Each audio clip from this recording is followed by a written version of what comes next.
Yo, welcome back to the Audio Theory Podcast. If you're new to the channel, please hit the like button as well as the subscribe button. What's good, Danny? How have you been? I've been good, dude. Daylight savings taking a toll already. Seasonal depression kicking in. I can just see bro, this shit makes no fucking sense, bro. It was Saturday. It was I was hanging out in my backyard. It's like fucking 8 o'clock at night. The sun's still out. And then the next day it's fucking dark by like 4:45. I'm just like, bro, how is this even possible, bro? Like, it doesn't make sense. Right. Do you know if California passed like or is trying to pass a law to ban that shit? 'Cause I know Florida is aggressively trying to like ban daylight savings from being a thing, but unsuccessfully. Do you know if California has?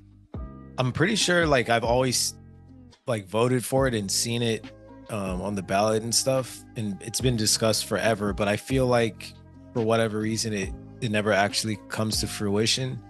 But I feel like nobody is against it, so I don't know how Right. it hasn't gotten passed. Like everyone I know fucking hates it. Yeah, like I feel like the people who are against it are like super conservative, like, oh, you just want to be out later drinking more, partying more. It's like, Yeah, or just not be depressed on a random right. fucking Tuesday. You know, like, Exactly. Yeah, it doesn't make any sense to me. There's like, unless you're a fucking farmer or some shit who's been somehow using this to your advantage, I don't understand it.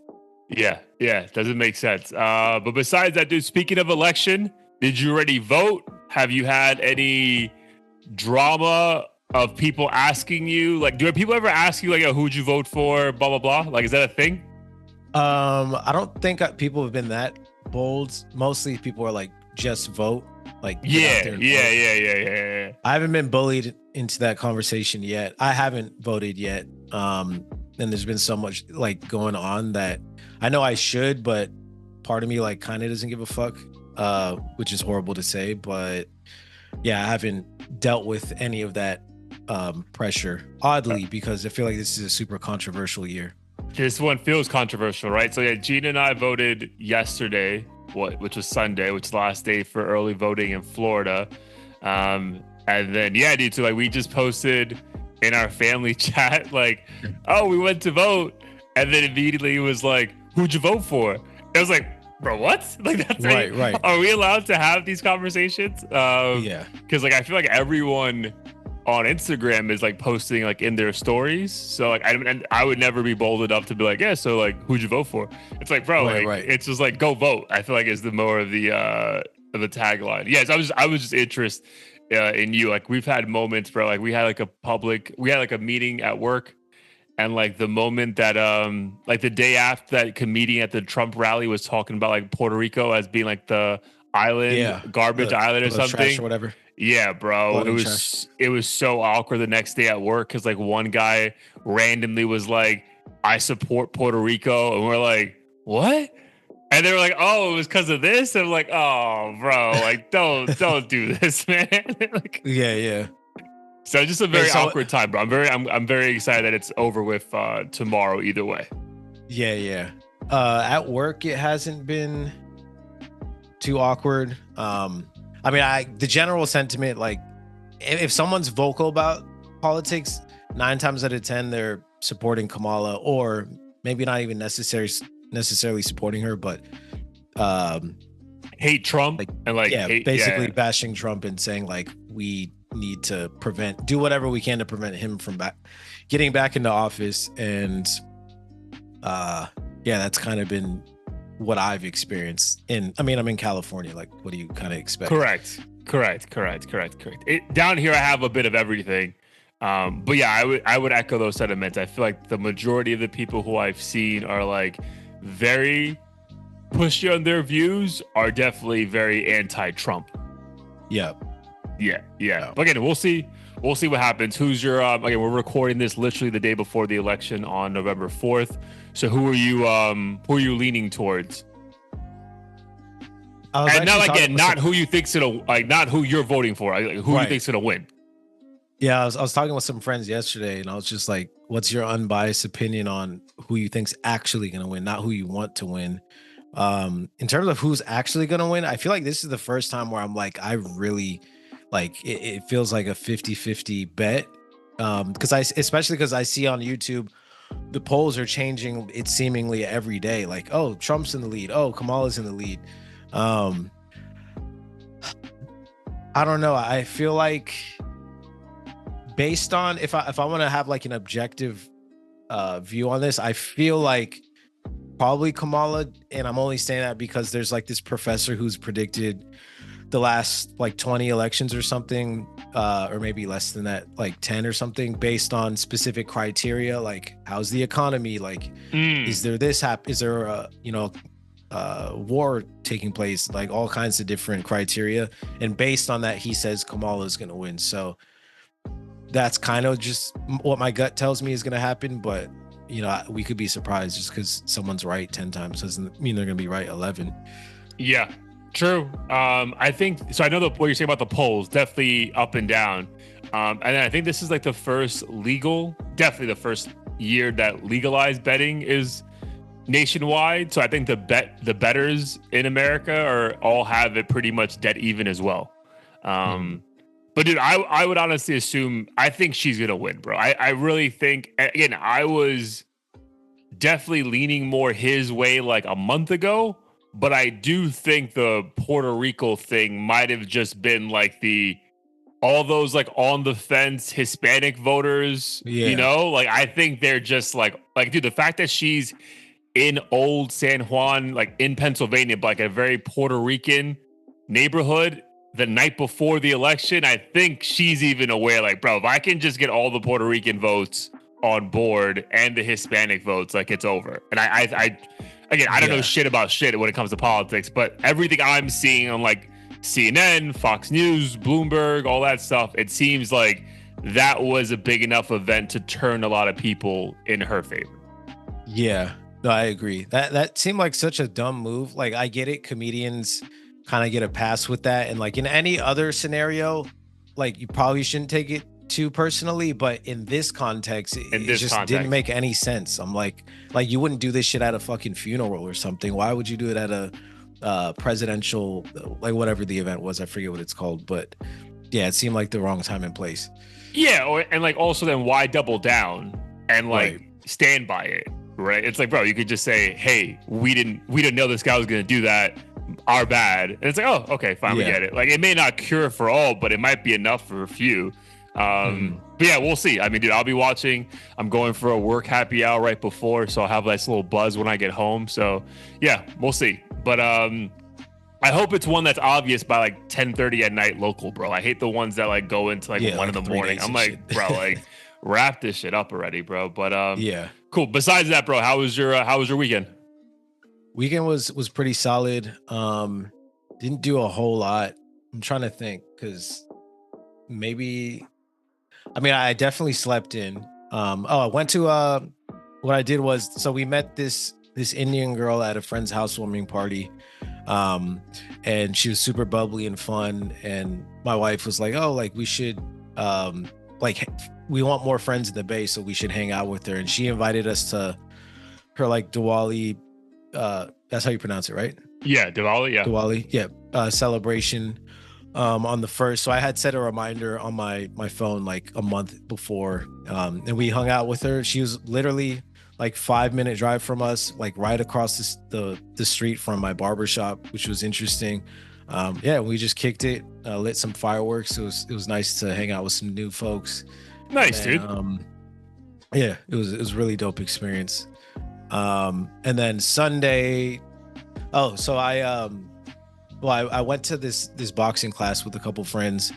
We've been going to this gym that's not too far, and like maybe 20 minutes into the workout, so he was bumping a bunch of hip hop, but shout out to Wes, but he was playing Eurostep on the speakers. Shit. Yeah, and it was just like dope to like have that moment and be like, oh, we interviewed this guy. Yeah. It's nice when it's organic, right? Because I feel like there's been a couple of times that you and I have been out together and like we play the song and then explain how we've interviewed this person, where it's like it'd be dope if like they already know the song themselves. So yeah, that's nice. Right. So that was a cool little moment. And then just hung out. Went to Korean barbecue afterwards with a couple of friends as well. And then we went to a karaoke spot and got pretty lit. Nice. And that's how I ended the night. And then like what's it called? Daylight saving time ending just kicked in, and I'm like, fuck. Like I wish it was March already. Yeah, fuck, dude. So dark, bro, for no reason, man. But it is what it is. Let's get into it. It's already a little bit late on the East Coast. Let's get into it. So episode 196, episode 195, we go over the new Tyler Creator album and some Tommy Richmond and Little Dirk news. That's up everywhere. So before we get into music updates and all the good stuff that we normally do, we both saw Smile 2 on Halloween Day. Did you have that idea? Because I brought it up on the pod, or did you already have that idea? No, that was just chance. Chance? Okay, nice. Nice. Okay, so we both saw Smile 2. I mean, bro, again, spoiler alert. If, again, don't listen to the next 5 minutes, because like I'm definitely going to give away a lot. But, bro, so now that you're almost a week removed from seeing that film, what are your thoughts on it?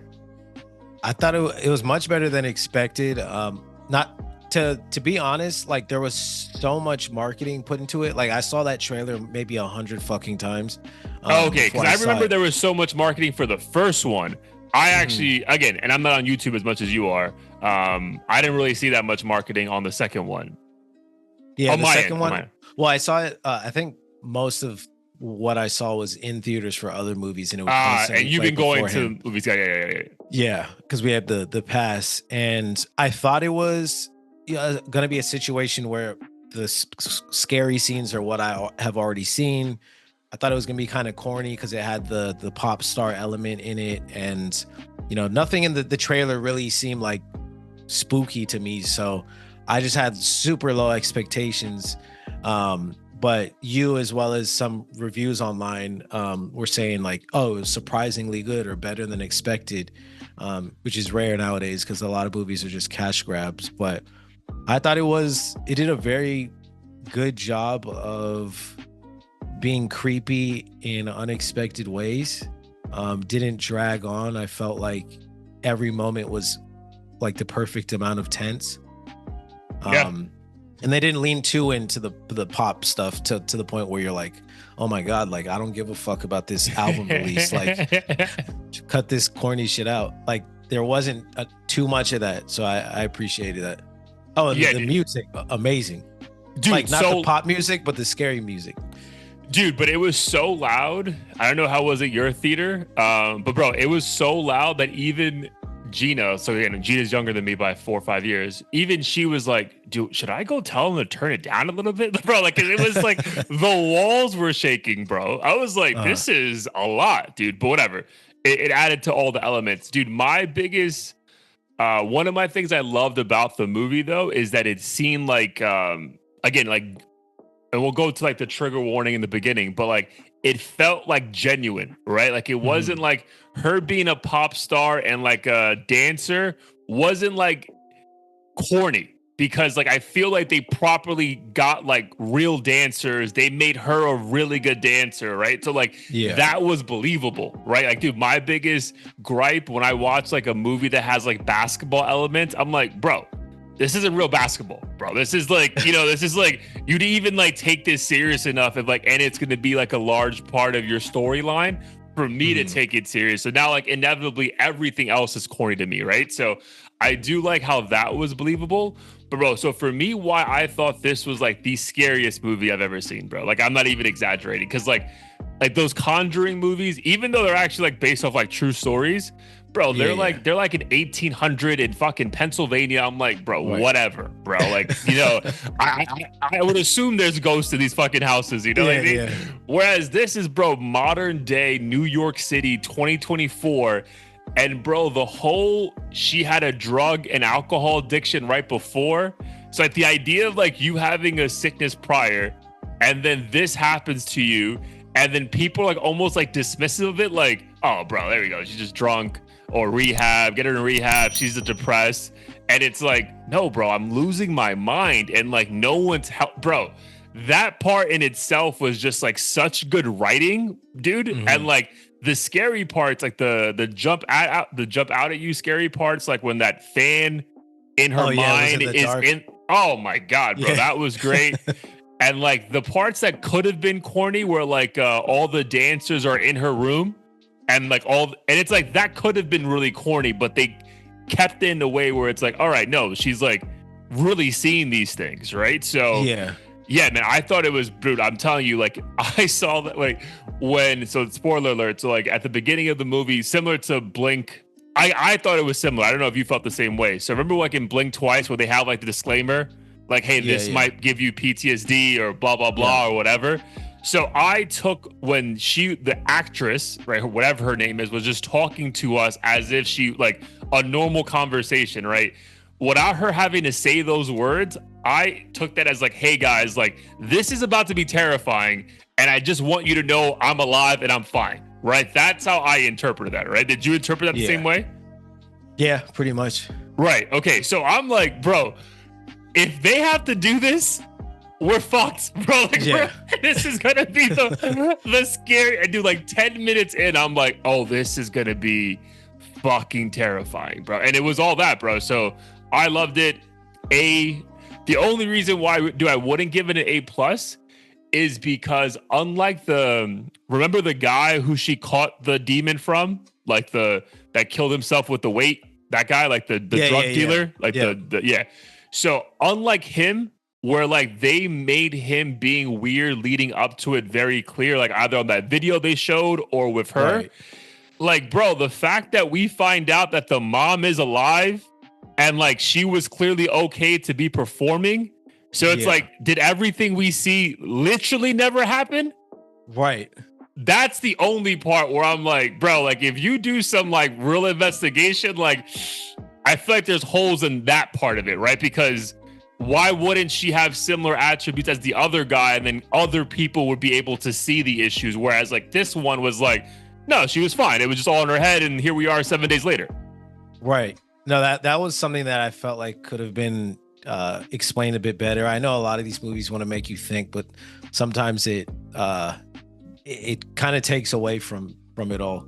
But I would say the two scenes that I didn't really like, I did feel like the dancer one was a little bit corny. Maybe it's because one, I like knew for a fact it was fake. Like the fan being there, I guess you could argue maybe he really did follow her home or some shit.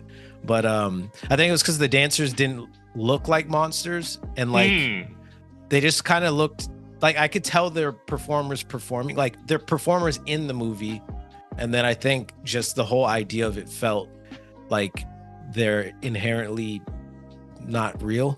I don't know how to describe it, but they didn't look like monsters. They look kind of like cheesy to me at certain points when they were staring at the camera. Like in my head, I'm like, oh, they must have loved choreographing this scene. Like that's all I was thinking.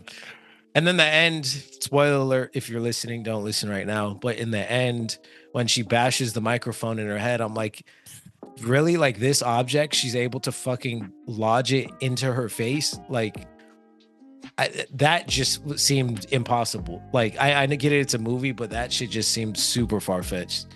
Yeah, again, I don't know how strong this demon is, right? But I do love that was the way that it ended, though, because I get the idea of like keeping her alive until she gets to that moment, because now that spirit just gained what, 40,000 people, right? Yeah. Like that was, again, also their way of making a part 3, right, of someone who was, that part's dope. Yeah. No, dude, I'm telling you, man, I had low expectations, right? Because I enjoyed Smile 1, but dude, I just love the way they truly like dove into like her story, right? So you were really rooting for this chick to like make it. And again, bro, the whole idea of like being a late 20, early 30-year-old person with like real life depression and like no one's believing you, bro. Like you're like, bro, that could be any of us, dude. Right. That literally could be any of us. I share the same sentiment in terms of why it was so creepy. In my head, I was like, damn, if this is anything what schizophrenia or these other dementia type, mental illnesses are like, then I would rather just have the doctor fucking put me to sleep, because this shit is terrifying. And then no one believes you. Like no one believes you, bro. Think insane. About, I mean, obviously you're in the Bay, bro, but think about all those people in San Fran, like the homeless people, bro. Like at some point, they were some version of that. right? Like, just no one believes them. Like, bro, get the fuck out of here. You're crazy. And it's like, bro, I am seeing things. How are you not seeing this? Like, oh my God. That's why I'm saying, like, the choreography, all those dancers in her cult living room, her closet, sorry. Like, I knew it was fake, but then I was trying to figure out, like, when she wakes up, what is she gonna, you know what I'm saying? Because remember, every time it was like a crazy scene, that means she was correct. She was like living it somehow. So it was just curious to see what when she was driving with her homegirl, but then her homegirl is calling her on the phone. And then she's like, oh, fuck, I'm driving. You know, like all that kind of stuff. So like that was again, I thought the writing was, most sequels don't do better than the first one. This was very much way better than the first one. Oh yeah, 100%. And you got invested in the character, which is crazy because most people probably can't identify with the pop star, but she had very human, relatable issues to some degree. Yeah, for sure. Which is again, exactly. Like, in what world is being like a pop star relatable to the average Joe, let alone two men? You know, like So no, if you guys haven't seen Smile 2, and if we haven't ruined it completely for you, go watch it. Go watch it. I highly recommend watching it at movie theater though, bro, because that overall experience, I don't think it's going to be really hard to replicate it at home. So for sure. So yeah. All right, man. So let's get into it. Episode 196. Back to some audio theory.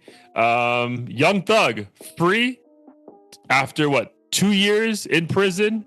He's got off with time served and is going to be on a 15-year probation sentence, which again on paper seems pretty strict, but in the idea of like either be in jail for 45 or be on probation for 15, like seems like a good deal. So your thoughts on him being free finally? I'll be honest, I think musically obviously intrigued in terms of what he might do next, you know, what's going to happen to his career, and all of that stuff. But in terms of like celebrating this moment and saying like, yeah, free Young Thug, blah, blah, blah. Like, I don't understand the gravity of the stuff he did and like innocent people he may have hurt. So I feel like it's irresponsible. It would be irresponsible for me to be like, yeah, like the system did him wrong. Thank God. Like if the justice system did, you know, have flaws in how they approach this and everything. Obviously, like regardless, I think he should serve or deal with the consequences in a way that's fair. But beyond that, you know, I feel like I just don't want to have too strong of an opinion on like whether or not he should be out, because at the end of the day, like him being a great entertaining rapper shouldn't mean you can just fucking shoot up this house and we're gonna just pretend and forget that it never happened, or forget that it happened. Got it. And your stance is that because obviously the state brought this case against him, stating they had enough evidence that it was true. So like, even though like, does it feel like from your perspective, like it feels like he kind of got off on like technicalities? Yeah, essentially. Got it. Yeah, I don't know. I personally am not seeing it that way. I mean, only because it seems from the beginning that this overall case was flawed.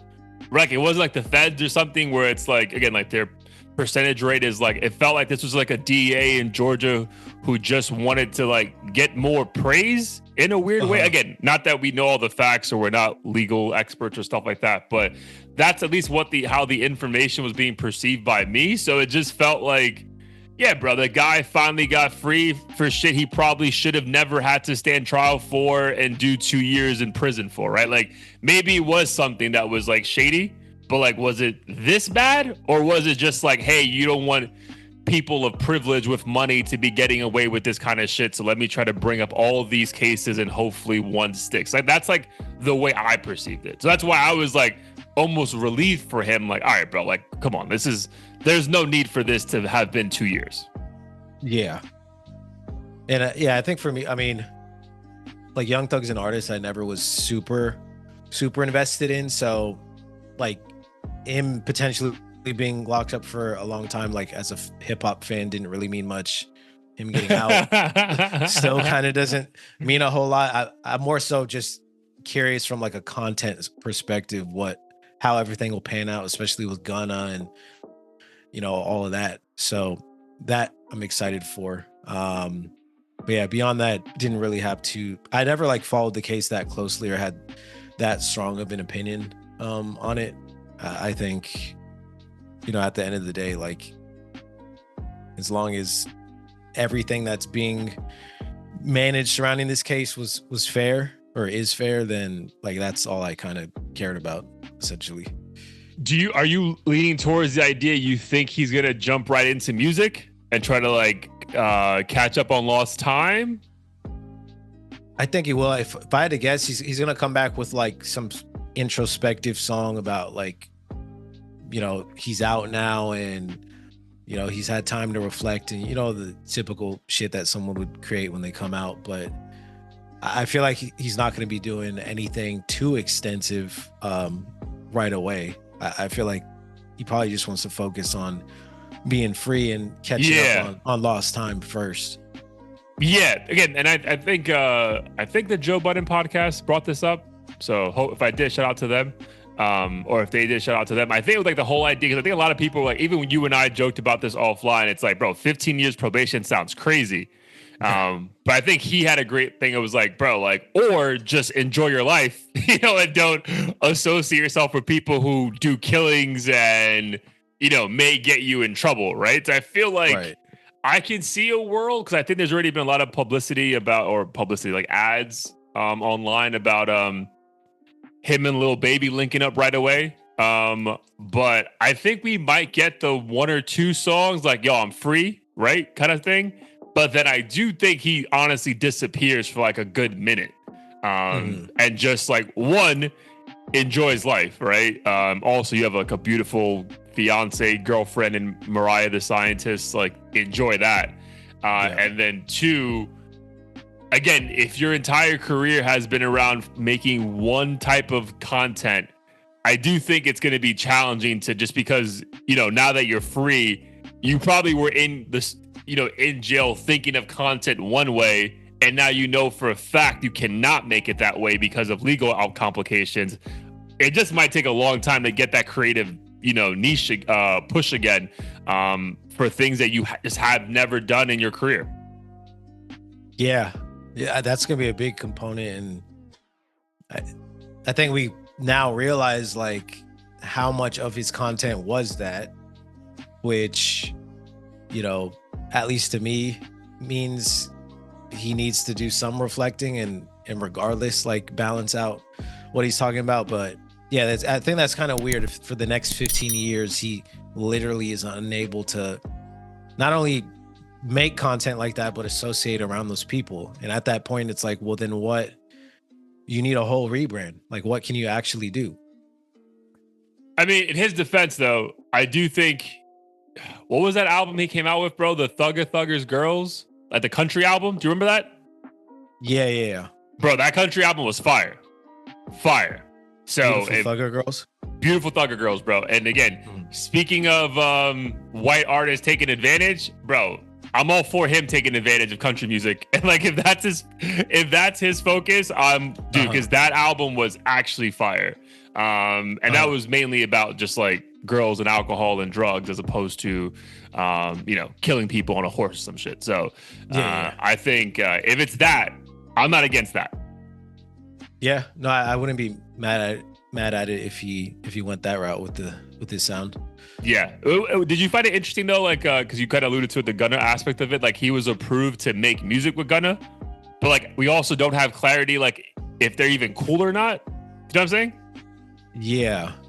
I mean, I guess it's just because they were both like part of this case. So I don't know, like, the legalities of it all, but maybe it was just basically saying that they can collaborate without fear of it having legal consequences or something. I don't know. Maybe. Yeah. Because again, I just didn't feel like he came out, because the first tweet he put out was literally about Lil Baby, and Lil Baby's the one who's been like calling Gunna a rat or some kind of version of that for the last year and a half. So it just seemed interesting. Right, like, because again, when I heard that Gunna aspect of it, I was like, "Oh shit, they're friends, they're good."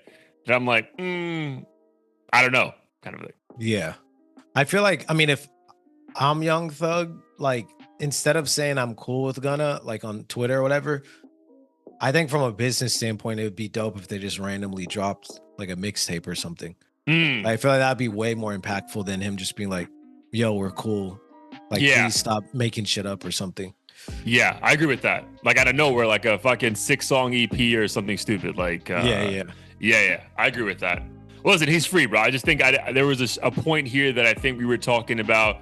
It won't be that long, and then it's a year, then it's a year and a half, and now we're here now. So at least he's free, all right? So we only gotta dude. The memes are great. I don't know if you've been on IG a lot, but remember that famous meme of like of Young Thug showing like Dirk something on a computer screen. Oh, yeah. And it's like now the meme was like Young Thug trying to teach Dirk how to beat a Rico case. That's hilarious. Yeah, that meme is funny as hell. Oh man, that just hits different. But all right, man. Well, Young Thug is free. Stay tuned. But yeah, at least we have that off our list for 2024. I mean, speaking of legal cases, so there's been a couple things in the news. One, dude, I don't know the exact details, but I think like some California, I don't want to say a jury, but like something happened in California where I think they like looked at the Tory Lanez case and they determined that he was actually innocent. Do you have any insight to that at all? I do recall reading about it. But I didn't get into the intricacies of like Who it was, right? Yeah. Yeah, so I think it had something to do with like either his lawyer having too many ties to the same people who are the legal team of Megan Thee Stallion, and like maybe they was too lenient, and then based off the evidence, some like group who I guess analyzes cases, they determined that based off the actual evidence, he should have been innocent of the situation. And then there's a video that surfaced last week of Megan Thee Stallion confirming when she was in that interview with what's her name? Gail from CBS News, that when Gail asked her a direct question during the case if she's ever had sexual relations with Tory Lanez, and she said no, she was like, well, I lied because like, why is she even asking me that question in the first place? Which again is fair, but you're also, on trial. This guy might go to jail for the rest of his life for it. So just all of this coming out, feeling more and more like doesn't feel right. You know what I mean? Like, what are your thoughts on like Tory's situation right now? Just in general, I mean, I feel like it just all seems super fishy. Unlike some of the other cases, I feel like in the Tory situation, like clearly it seems like no one's being fully transparent about like what took place on either side. Yeah, on either side. And then it doesn't help that Megan's denying all this stuff, or denied her relationship with Tory, even though that's technically none of anyone's business. At the same time, it's like the boy who cried wolf. Like, if you're lying about this, then are you lying about other stuff? And this is being broadcasted, and something like that would eventually get out. So like, why would you even be so ashamed? As if like Gail asked if she was fucking the whole label or something. Like, yeah, it's a little inappropriate, but at the same time, like, you are choosing to be on this platform and talk about a ton of sensitive shit. So, we're all adults, be honest about it if that's the case. But I feel like, I don't know, my gut just tells me Tory was wronged in some way, and I just hope the truth comes out. But at the same time, I'm like, if he didn't shoot her, why the fuck wasn't he vocal about any of this shit? That's the part that's crazy, bro, right? Like, why didn't you take the stand? Like, I feel like that part is like the easiest part. It's like, yeah, I'm gonna explain why I didn't do this because I didn't fucking have a gun in my hand or something. Yeah. And it's like the idea of like that she keeps going back, or like the idea that he told her, like, again, bro, we've all been drunk and said dumb shit, but the idea that a drunk him had a gun in his hand and was like, dance bitch. Like, I also don't believe that happened, and the fact that that's something she's actually sticking to is like also like weird.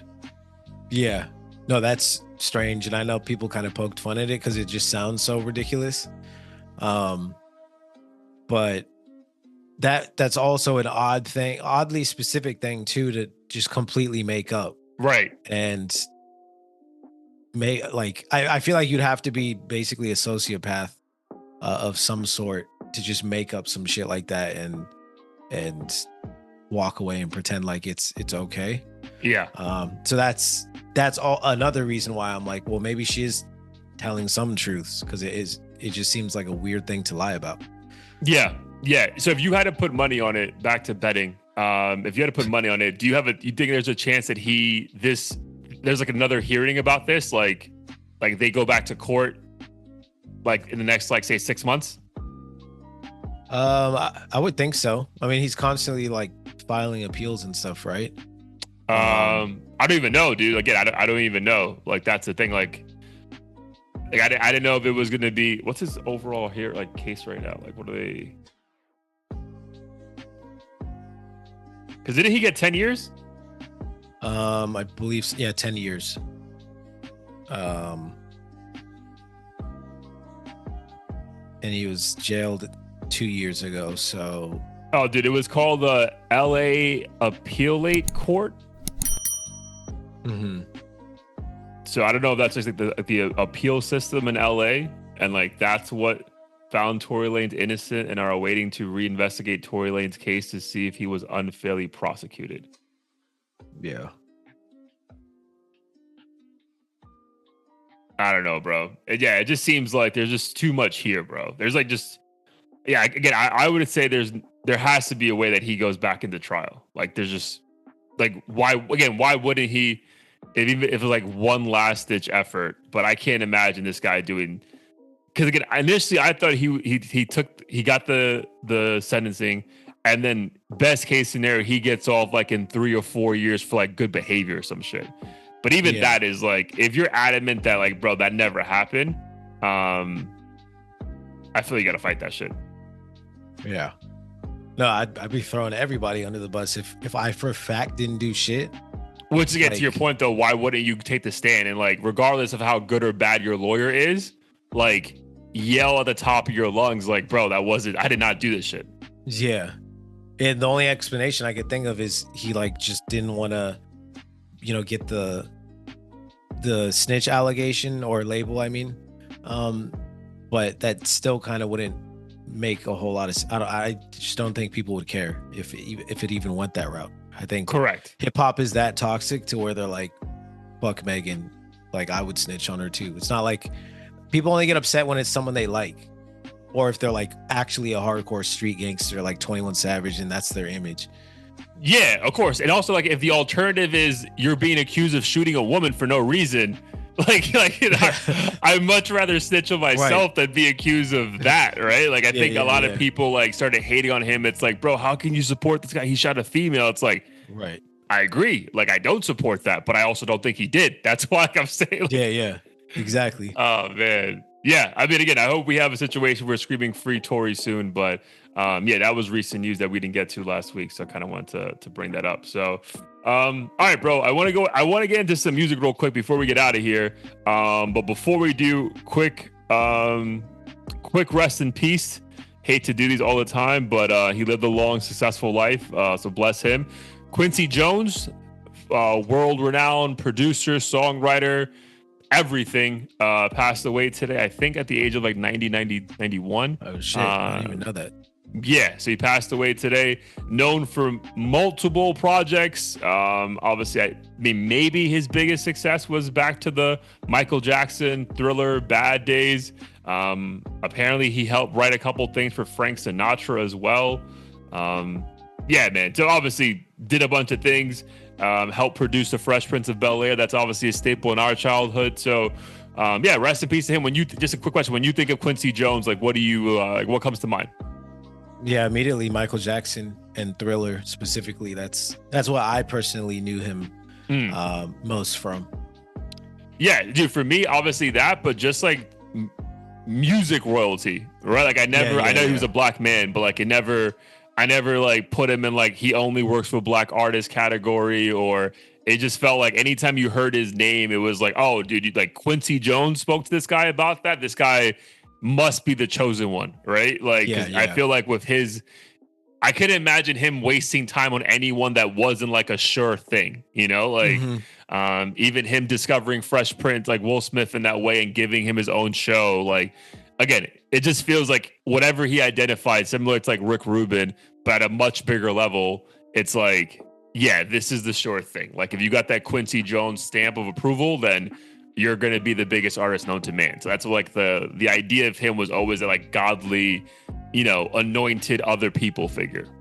Yeah, no, that's a great way to put it. And it's nice to see legends like that, make it through their full life and not, battle with, crazy situations that maybe they could have avoided or what have you. Like they had a long, healthy, full life and avoided a lot of the negative stigma that the music industry has. Like it seems like a lot of the demise is just like drugs or depression or this and that, and he seemingly as far as we know avoided all of that and was able to leave his stamp on the industry throughout. And everything is just positive, right? So like unfortunately when we get like hopefully it's years from now, but like when we get those Diddy, when he passes away at some point, unfortunately, again, even if it comes out and maybe I'm not saying hoping it comes out, but if it comes out in like 5 years that all this was like not as bad as it seems, right? This is still going to be a massive stain on his legacy, right? So like now when you look back at his situation when he passes, whenever that is, like, and ironically today's actually his 55th birthday. Oh wow. Yeah, so like it's just like you're not going to be able to look away from this, right? Whereas it feels in a beautiful way, Quincy Jones' life, it's all just an outpouring of like, oh, this guy was the greatest. And it's not like, well, he was cool, but remember that, that 10-year situation where we thought he raped, blah, blah, blah, blah, blah, that kind of stuff. So it's just like, I get your point. Like it's even like, God forbid, bro, when Bill Cosby passes away, right? Like it's not going to just be the 50 years of Bill Cosby that we fell in love with him on TV. It's going to be him locked up for drugging, which sucks, bro. Yeah. But again, if that's his truth, then it needs to all be out there, right? Because you were a public figure through the good, you got to be it through the bad as well. Yeah, 1000%. I'd say my only concerns with like that approach is for the unfortunate situations where like an artist or legend has allegations that were never proven to be true, or like all of a sudden now people bring up some situation that isn't, let's say, not as serious as grape, but maybe it's like, oh, he never paid his artists, or like he dated this girl like on her 17 and a half mark or some shit. Like there's all kinds of random stuff that like internet like researchers can dig up and try to like tarnish their brand. That's like a new thing I guess celebrities have to keep in mind when they sign up for this life, because all your life is on the internet as it is as like just regular people, but definitely if you're a celebrity. Yeah, for sure. Like they find out they have like back child support payments. It's like, oh, what a terrible father. It's like, bro, like she was charging him 30 grand a month, bro. That's I'm not paying that. You know what I'm saying? Right. Exactly. So whatever it is. But rest in peace to him. Again, I pulled up his like discography on ChatGPT, bro, and it's extensive, man. Movies, TV shows, albums, songs. Dude, he produced that thing on TV that's like world famous from like 1985. I think it's like the cancer feeding Africa relief thing.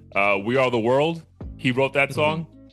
So yeah, bro, wild. So yeah, again, what a beautiful life. Shout out to him. And, hopefully his family's doing okay, but definitely a lot of memories for the rest of us to enjoy. All right, man. So music stuff. Before we get into Heat of the Week, bro, I want to talk about this artist because, again, I know we've been big fans. I think he actually reposted some of our stuff in the past, but IDK's album dropped last week. 12 songs, only 32 minutes long. BRAVADO plus INTiMO, so BI. Bro, I loved it, man. Fucking loved the album. Like, bro, I listened to that album again only to compare it because I know the Tyler Creator stuff is still pretty new as well. Man, this album was easy to get through and then constantly replayed it, bro. Like multiple songs replayed it. I love the braggadocious hip hop, swag that he has, but then also the ability to just, start singing you know? And then like Yeah. nothing he says, I know he says this, but like nothing he says feels like a lie, right? Yeah. He's not talking about killing anyone. He's talking about, yeah, bro, like if a girl has like a OnlyFans link in her bio, like I'm gonna hit her up. You know what I mean? Like Yeah. it's like, yo, like, Yeah. dude, like it's just like funny, but like in the cleverest but not corniest way. Yeah, man. So I loved it. I just want to get your opinion before we move on. Like, what were your thoughts on the IDK project? No, you summarized like my thoughts really well in terms of why I like his music so much. And sometimes when I think most people, I mean, we're definitely, doing this podcast for a reason. Like we both love dissecting the music beyond the surface level shit. But I mean, regardless, sometimes I listen to songs or music and I can't pinpoint and put my finger on exactly why I gravitate towards certain artists more. I think IDK, you kind of touched on this a bit, but he's very versatile and has a variety throughout his projects. Like you mentioned, he sings on some songs, and I'm like, oh, this I could listen to this if I'm chilling by the pool. But then he'll have a couple other songs that you want to bump in the car, and then he'll have other songs that are kind of just like raw, traditional hip hop sounding, and it all just makes sense. It doesn't sound like he's trying to, just maximize like his fan base or something. It's just it all makes sense. He blends well with a lot of different artists and sounds. And again, I think that the truthful aspect of it is dope. Like I remember in one song, he said something as simple as like, he doesn't want to have babies until he hits 8 figures. Like he'll retire at 40 and then disappear, and all kinds of other stuff that like is braggadocious in a different way. I feel like a lot of rappers are just like, I could fuck your bitch. My watch is worth more than your salary and all kinds of other shit. But like it seems like stuff that we would aspire to do as regular people. Like we want to make it out in a meaningful way as opposed to what most rappers like hood rappers rap about. And I think about that, it's like he still very much has made it, but like obviously in the scale of like making it in hip hop, he hasn't, right? Because I think there's a couple lines of like, I paid for all of this, like I paid for all my marketing, let's talk about it, right? He's very much still independent, and like this costs money, right? Like he doesn't have the major label to just like, whatever. So like when he's talking about, I got to hit certain milestones before I can truly enjoy my life, it's like, bro, that's us, right? That's you being tired of shit on a Monday because you're doing all these things because you want to put yourself in the right situation. That's me working on a Saturday because I have to put myself in the right spot 5 years from now. So yeah, dude, I think there's a lot of, you can really relate to this, right? And obviously we're not the same, but like I think anyone can relate to the aspiration of more, but also being content where you're at. But even when you're content, you can still want to stunt on people, bro. Like I feel like that's the part, like a lot of people like get confused. Like you could be humble, right? Because I feel like there's moments where I'm humble, but I'll give you a great example. Like, bro, at the gym, right? At the gym, like today I felt this, man. Like there's moments where I'm like, bro, I know I can lift heavier, right? Like I'm trying my best, like do PRs every week on something. But then I also walk around like, bro, none of you guys are like me, bro. You know what I mean? Like I'm better than everyone here, right? Because I feel there's just certain things you have to have that competitive nature of like, bro, I'm better than you, right? So I hear that a lot in his music, bro. It's like, I'm striving for more, but don't get it twisted, bro. Like we're not the same, like, and that shit is, again, that's the shit I think you and I both like, truly like. His is like, yeah, man, like, because again, if you're just humbled, then how's that fun, bro? Like if you're a true hip-hop fan, you like the braggadocious shit, like if it's just like, oh yeah, I'm so happy for where I am in life, it's like, okay, bro, like fuck out of here. Yeah, exactly. No, he's definitely someone who, like, very few artists will inspire me to like make me want to drop what I'm doing and like go listen to some beats and write some stuff. And he's one of them. And who I never try to copy what rappers are doing, but try to like model the confidence or energy they give off.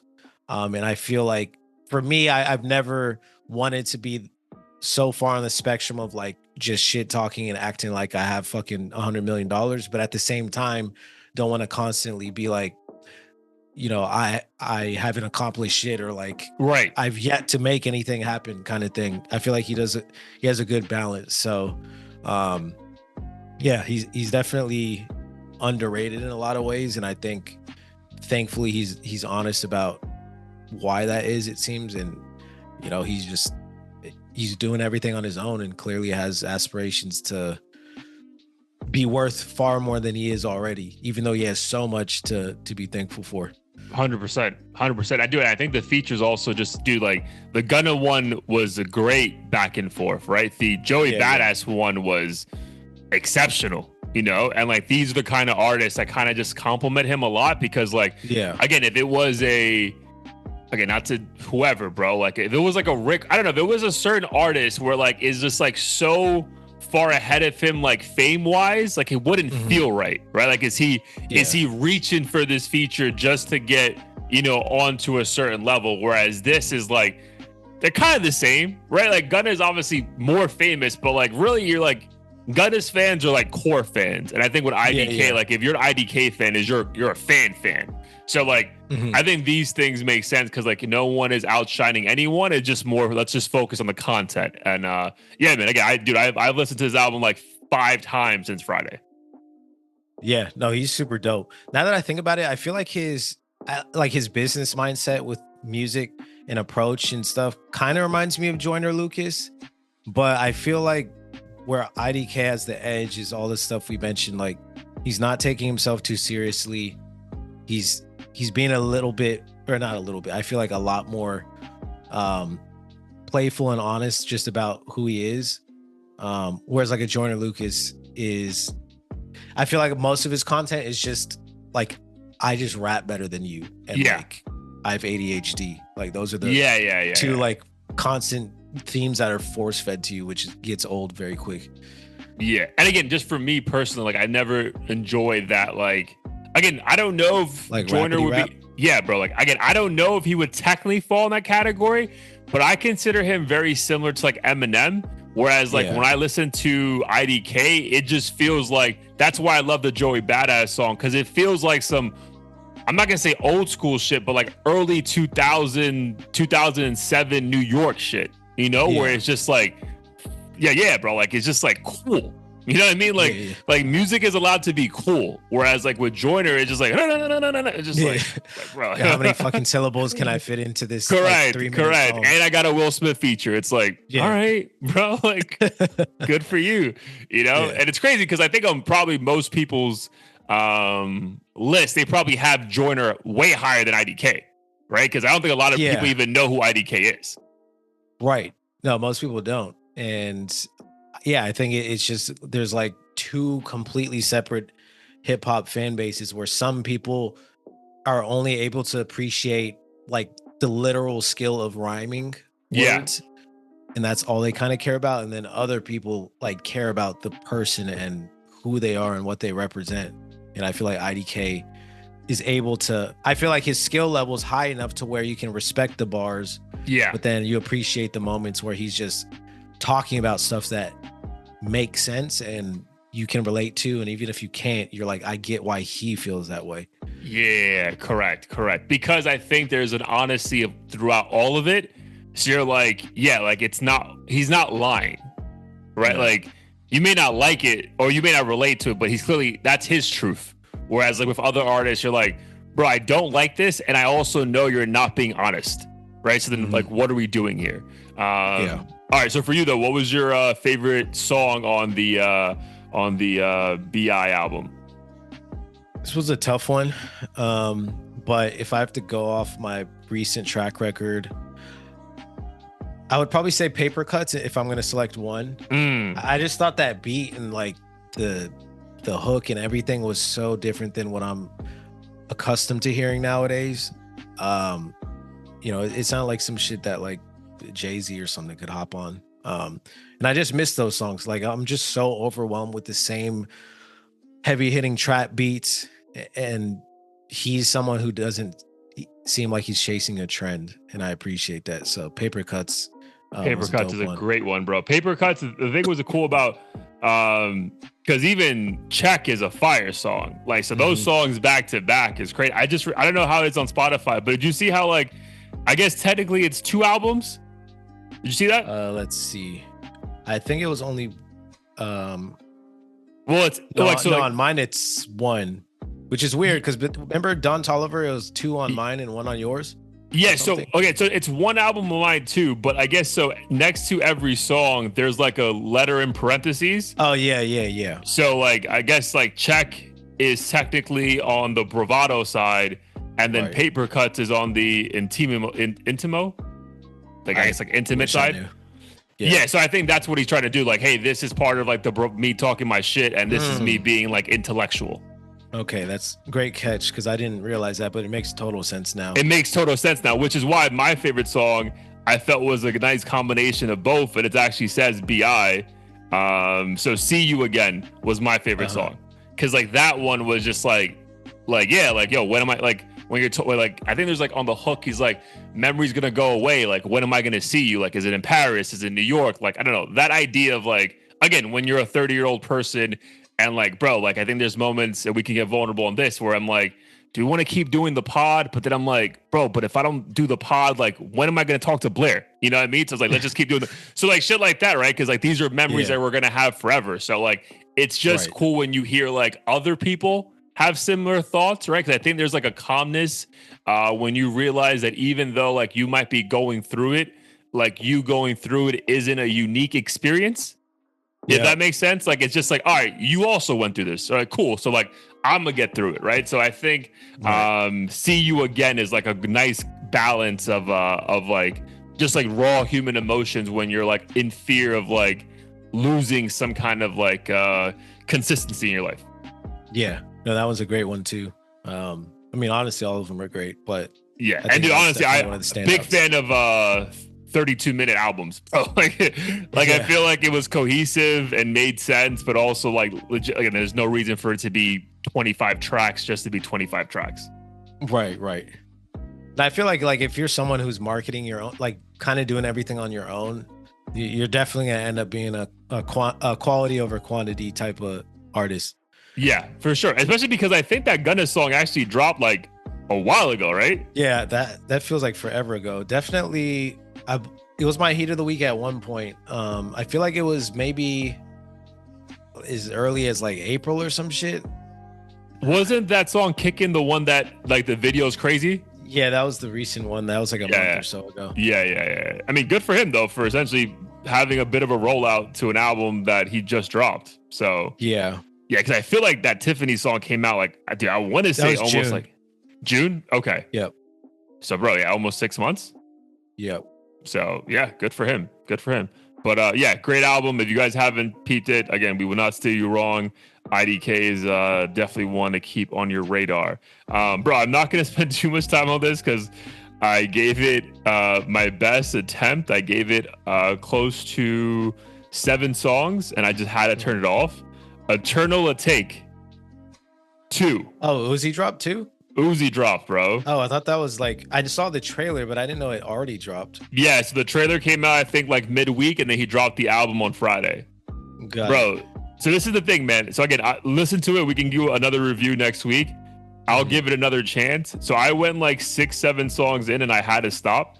Because, bro, my thing, there's like certain artists, and I've realized this, bro. So there's certain artists where like, even though they're drastically younger than us and we know that their main audience isn't us, we still kind of enjoy it, right? But then I think as we both get older, but they stay in that genre, like then it becomes like the gap is just too much, right? Like for this version of Uzi, because bro, I remember when he dropped that Love Rage 3 album, like I think his actual first full album. Bro, I love that album, bro. As a 28-year-old man, I was like, bro, I fucking love these songs, right? Yeah. But I think he's still very much talking to that same audience. And now I'm 8 years older, bro. So like, this is just, bro, like not for me. Like this shit all sounds the same and it's cool, right? I know it's going to do numbers and good for him. And he's clearly, or they are clearly killing it. But for me, bro, I was just like, I'm good, dog. Like, I know this is not for me. I don't even want to force this, bro. No, I think we're on the same page with Uzi. The last album or project he dropped did nothing for me. And I mean, this is kind of my theory about situations like this, but I feel like artists like him are constantly at least telling interviewers like, yeah, I recorded 50,000 songs that I haven't released. And I feel like they just handpick the best 15 or whatever. And then, or they record this shit years before. And then maybe because of the label situation or whatever, they finally come around to releasing it.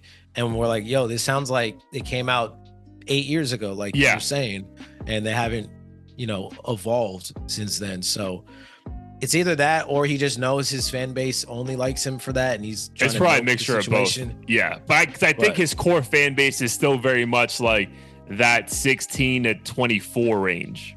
I think 24 might be on the older side, to be honest. It might be closer to 21. Yeah, it feels like it's kind of a changing of the guard situation where like none of those guys are, or most of those guys are struggling to have any fan base except for Playboi Carti. Yeah, so like he's evolved in a cool way, right? But yeah, like it's weird because like but I feel like there also was a stretch that Uzi was appealing more to like an older audience, right? Like he had a couple songs that, all right, cool. This is like, I think he had a Nav song that I fucking like. I think he has a couple songs with Playboi Carti that were like playful, right? Like, and then it just came like this. And I'm not saying this is like a weird sound, but it reverted so far back to like a young version of him that I'm like, oh man, like I'm just, again, it's just not, again, the gap is just too much now, bro. Like, again, if he's gonna stay in that pocket, right, good for him. But like, dude, when you're 35, 36, it's like, bro, like, where am I gonna listen to this shit? That's again, when I was 7 songs into this today, I was like, bro, where am I ever gonna listen to this fucking music? Like, I would never have friends over and be like, yo, put the new Uzi on. Like, that would never happen. But now I'm excited to listen to it just to hear how bad it is, because dude, again, I don't think it's bad. I just don't think you're gonna. You're not. I don't think you're gonna get it. Yeah. Like that's, and again, I don't want to speak for you. Bad then. Yeah. Just like more like this isn't. Yeah, it's just interesting. But yeah, we'll give a full review next week. I was just curious if you peeped any of the songs, but no. Actually, I did hear one. I skimmed through it, so clearly it didn't catch me on my first listen, but that one song didn't sound too bad. But that's usually how it works on Spotify. Like when a new album comes out, they shuffle in the best song, the banger, and I listen to the rest, and I'm like, what the fuck? Yeah, because he had that song last year, right? I Want to Rock. That was that was a banger, right? Again, I'm not saying I'm sure there's like 2 bangers on this 17 song body of work, but yeah, man, I was just like, oh, this is not for me at all. But all good. All right, Broski. So before we get out of here, episode 196 almost in the books. Let's give the people some heat of the week. I mean, dude, I'll go first. I'm gonna give IDK some more love. I'm gonna go back to, again, I'm not gonna go with my favorite song of the album, but I am gonna go with Check. I did like really fuck with Check, so I'm gonna add Check to the heat of the week for all the reasons we said earlier.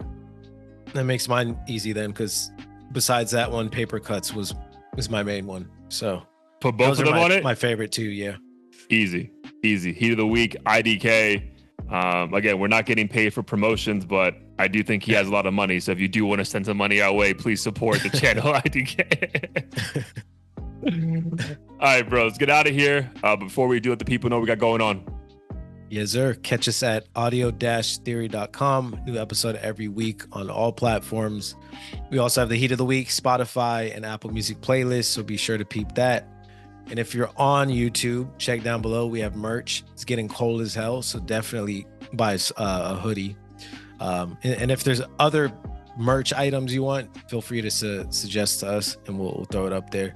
Absolutely. I think we have masks on there, which I haven't seen a single person purchase that yet. Mask outside since COVID. So yeah, I mean, you're going to Japan though. Maybe you need yeah, might be dope out there. Yeah, besides that, please like, comment, subscribe, share, donate, do what you can to support the channel. Do what you can. Love you, bro. Love you too. Peace.